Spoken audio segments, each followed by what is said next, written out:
Over the last few episodes, well, since the season started, really, Rhaenyra and Daemon have been on the outs. They formed this alliance in the first season, but it's now being put to the test. The very reason for this alliance, which was them strengthening their collective claim to the throne, Rhaenyra's claim to the throne, was really the point of them getting together, right? While they moved Laenor out of the way. And they don't have the throne, but they do have Rhaenyra's claim to the throne, right? It's kind of this thing of you forming a partnership with someone where success looks differently for the two of you. Rhaenyra's idea of success is them peacefully removing Aegon from the throne and her claiming it, right? Her ascending to the throne. Daemon's idea is less clear, because ultimately, what is his goal? You look at it, right now you have Viserys' two children vying for the throne. That's what the two groups are falling in line behind against. Team Black, Rhaenyra, Team Green, Aegon. Daemon being in the mix and trying to be anything but second to Rhaenyra just further complicates matters, right? Because the gist was never for him to become king. He had the opportunity when he was originally Viserys' heir. He messed that up, and it's like, you should look at it now. You have a second shot, in a sense, to, if not rule directly, to have some influence on the person that is ruling, right? To be a part of her council. She didn't smoothly transition into the role of being queen, of sitting on the Iron Throne, and Aegon is now there. So there's the obstacle of somehow getting him out of the way. But for Daemon, if you're looking to make a name for yourself, to obtain or achieve some kind of glory, you're in the perfect position to do that, right? By helping Rhaenyra get to the throne. But the thing about it is, Daemon is a complex character for all the wrong reasons, right? Like, he just gets in his own way. Daemon has been at Harrenhal for, I want to say, at least like the last 2, maybe 3 episodes, so probably from about like episode 2 of this season. And what has he really accomplished in that time? We come to find out that he's not communicating with the folks in Dragonstone. Early on in this episode, really it opens with him having received a raven from Dragonstone, where they're providing him with updates about what's going on, that Sir Christian Cole is on the move. He's not replying back. He's not sending them information. And it's like he's there, but thus far, we haven't really seen him, as you see with Sir Christian Cole, go out and actually try to recruit the lords to his cause. Like, he's sitting there at Harrenhal, and we see here that, like, the strong guy who is currently in possession of Harrenhal, that he arranges for, like, the heads of several houses to come and see Daemon, but Daemon hasn't gone out to make any kind of treaties or anything like that. It's like he's sitting there waiting for everything to come to him. And it's like, in the time that he's sitting at Harrenhal, this one place, and really not putting full effort into trying to make things happen, you have Sir Christian Cole and we find Aemon, where they're seriously making moves. It's this thing of people not playing their positions.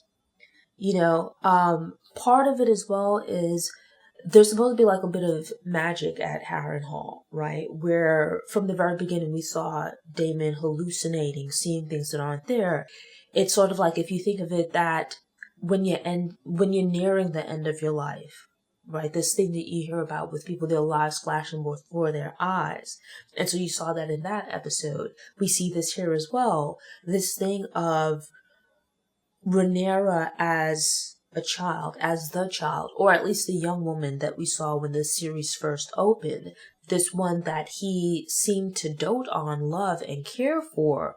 And it's like now, here you are in this position where you seem to be kind of moving into the territory of being an enemy as well. You know, where you're working against her out of jealousy. Like, you've put in all of this effort to get to the point of her securing the throne. And it's like now where, despite the difficulties and potential obstacles, it's still a possibility you're becoming an obstacle, right? It's the same thing that Daemon and his lack of self-control gets in the way of his success. Daemon gets in Daemon's way. And with Rhaenyra forming an alliance with Daemon, Daemon is someone who messes things up for himself due to his lack of self-control. Rhaenyra runs the risk of Daemon messing things up for her. You know, they've taken all of these steps, made all of these plans and whatnot to maneuver themselves into a position of strength. And Daemon's kind of like falling down on the job. Rhaenyra is actually delivering quite a bit. If you think of it, in the previous episode, she took tremendous risk to herself to go and make a last-ditch effort to try to come to some kind of understanding with Alicent at really serious potential danger to herself. But it's like she's out there scrambling, trying to do what she can to make things happen. And it's this thing, again, of Team Black and Team Green being like funhouse mirror versions of each other. Where on Team Black, Rhaenyra's in the number one position, and she's kind of doing, not to say that she's doing everything perfect, but to the best of her abilities, she's making a good effort to be a good queen. She's taken like all of the right steps to be a good queen, right? Being selfless, being willing to learn from others, to consider other opinions, to be diplomatic, to learn and, you know, willing to take personal risks for the greater good of everyone else. But her second in command is problematic. You know, he's arrogant and wants everything to be about him. And you look at Team Green, where it's like the flip side of that. And so Cole is on the march with Alicent's brother, and, you know, we see them take a castle. And we see the lord of the castle where he stands in defiance of Cole, that, you know, he, even at sword point, is unwilling to bend the knee, that his oath is his oath, and he's not joining up with Team Green. And it's actually a pretty interesting scene where the way that it happens, where the man is led to the chopping block, pretty much, and keeps talking his stuff right up until the last moment, you know, letting Sir Christian Cole know that he's wrong. And in the same vein that he's about to take this man's head, that the same is going to happen to him in due time. And it's interesting that the moment the guy's head like hits the ground, Sir Christian Cole walks away, cleaning his sword. And as he walks, you can see the soldiers, let's say, of this house, that as Cole walks by, that they all bend the knee. Because it's like the one guy served as example to everyone else. Like, sure, he's going to stand on his word and not bend the knee. But after seeing this man be beheaded, the rest of them decide otherwise, and they all bend the knee, right? Going over to Team Black.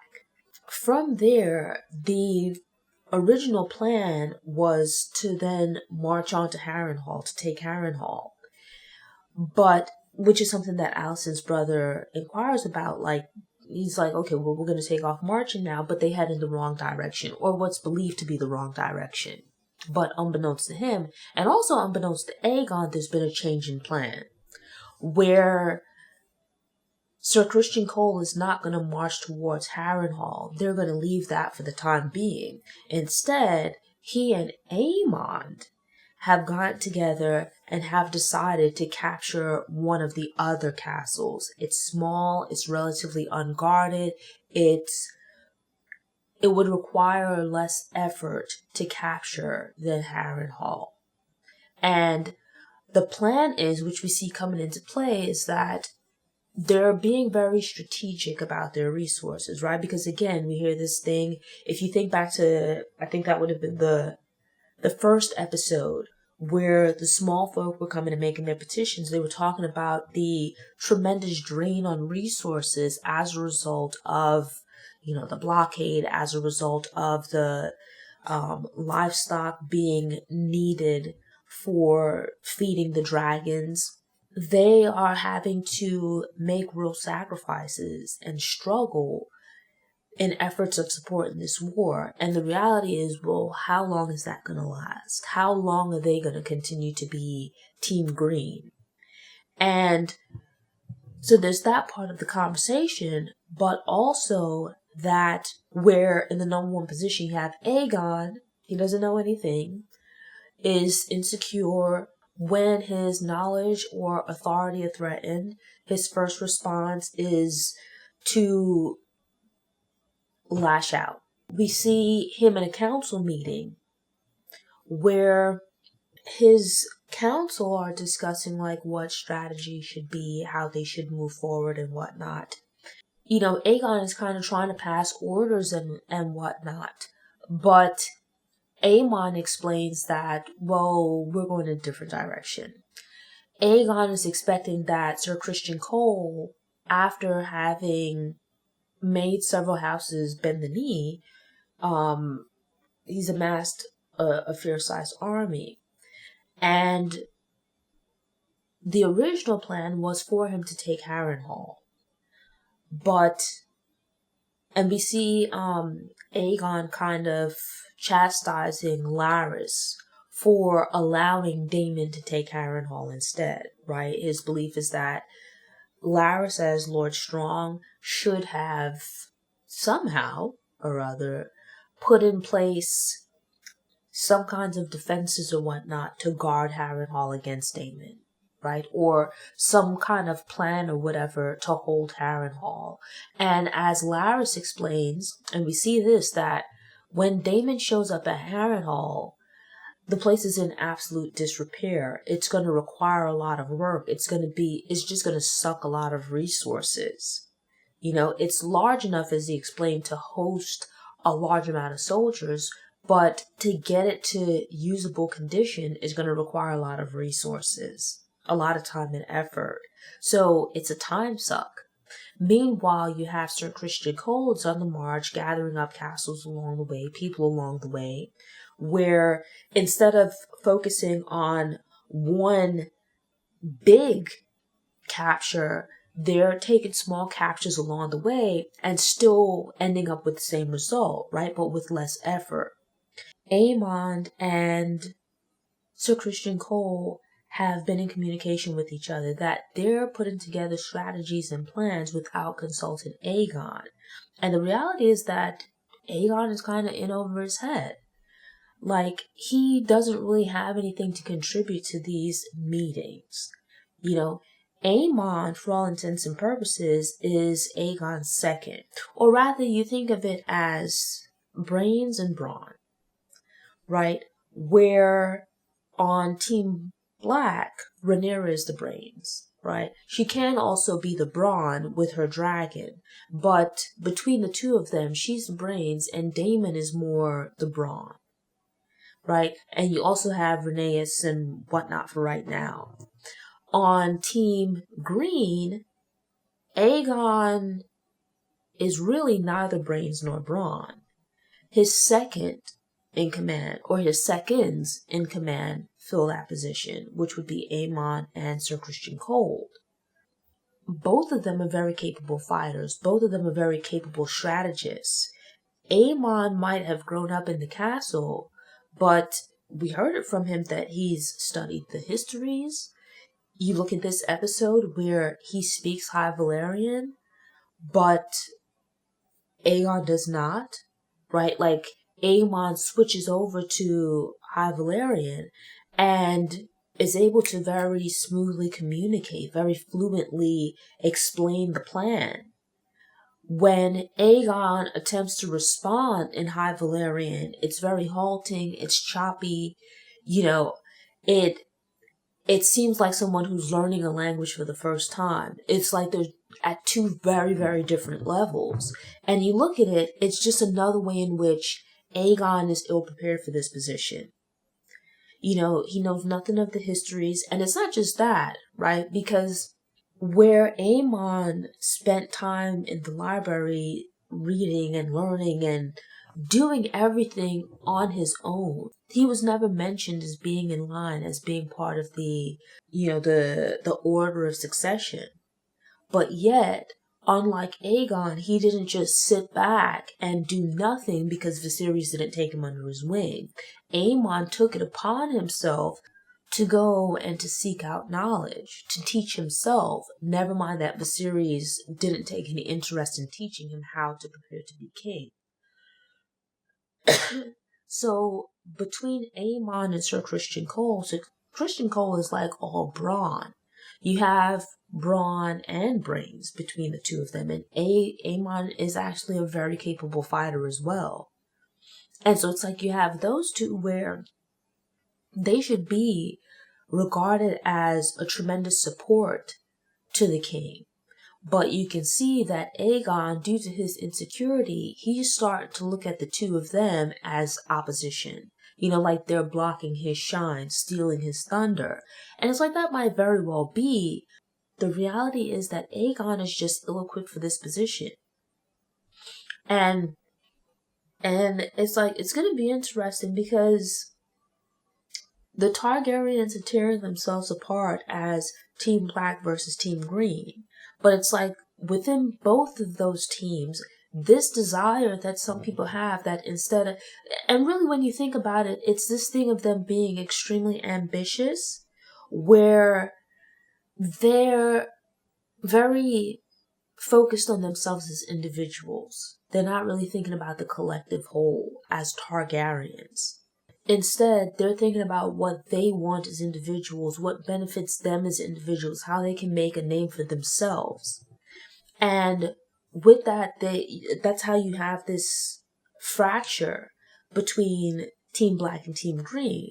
But then also why you have this division within those teams. You know, Daemon's starting to now try to like undermine and, push against Rhaenyra as far as who's leader on their side.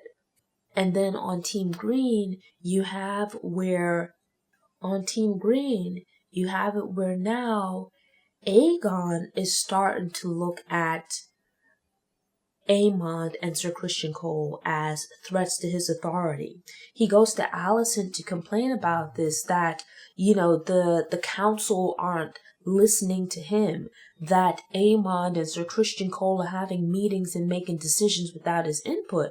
He was like, no one cares about like what he thinks or his thoughts. And she, in a rather shady manner, responds, you have thoughts? Who would have thought it? For the longest, he seemed to just be like a spoiled brat, like, just some kid out here having a good time and not interested in his responsibilities.